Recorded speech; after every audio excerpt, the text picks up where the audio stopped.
نو همدارنګې د مولایانو کې بیا ډېر دکانداران دي غټه دکانداري و خاتم النبیین په نامه باندې روانه ختم نبوت هلکه د ختم نبوت منکر خو ته وایي چې کافر دی او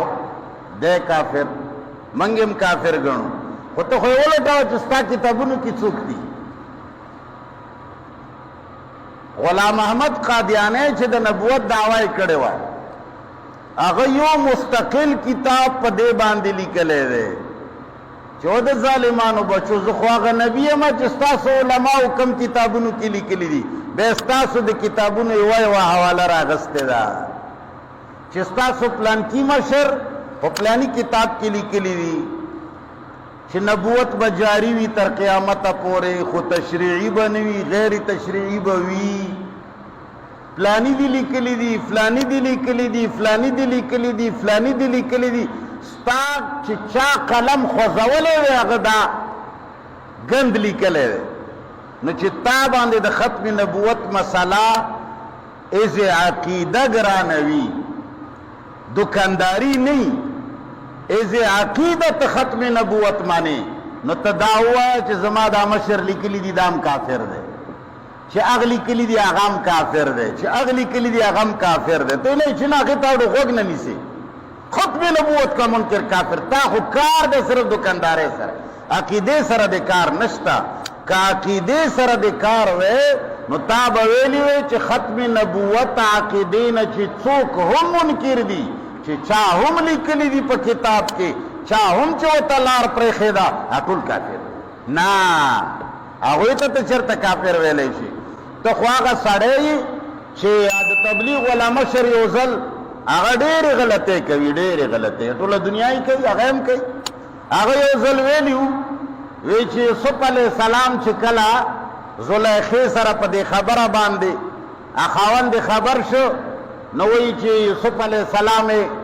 باندې مخ تور کو او په خره سور کو وی چې بیا یې په کوڅو کې وګرځولو زمون ملایان را پاسېدل د کراچۍ او د دې علاقې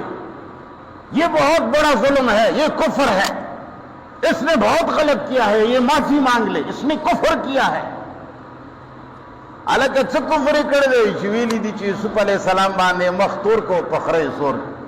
هغه عاجز 10-12 ورځې کتابونه ولیدل چې دا ګند خو ما چېرته پړاو کړی و چې کوم ځای کې مې پړاو کړی و قرطبي حواله ورته میلاو شوه چې پرون ما کوم کتاب تاسو ته ښودلی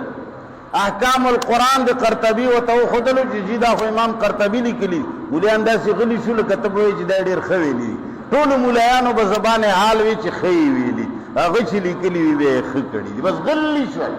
هلکه خو نرشه که نه ووایه چې هغه هم غول خوړلی دي موږ خو دا وایو چې که هغه لیکلي دي هغه هم غول خوړلی دي نو دا یو بهترین ټکی مولایانو ته میلاو دی چې کم خلک د ختم نبوت سره منسلک دي هغو دومره ملکونه لیدلي دي چې کلنډر ته دومره د شهرونو نومونه نه ورځي او یو مولا دی د ختم نبوت کې ګرځي عجیز نور خدای علم دی چې هر څنګه شی ګر خو چې کینی د هغه ایتونه نشته حدیث نشته د هغه په تقریر کې به بل څه وانه اورئ فرانس ته لاړم بلجیم ته لاړم ټرکټیکا ته لاړم فلانکي ځای کې روان وم جاز ته وختمه او بیا په روس کې کوز شومه او بیا مې فرانس ته لاړم او فرانس کې یوه ښځه راسه میلاو شوه بیا بلجیم کې کوز شومه بیا مې وروره جرمني کې یو سړی ولیده موړه د دومره د ملکونو نومونه چې زه یې ځان ته ولیکم خدای که یې ووایم دا ختم نبوت دی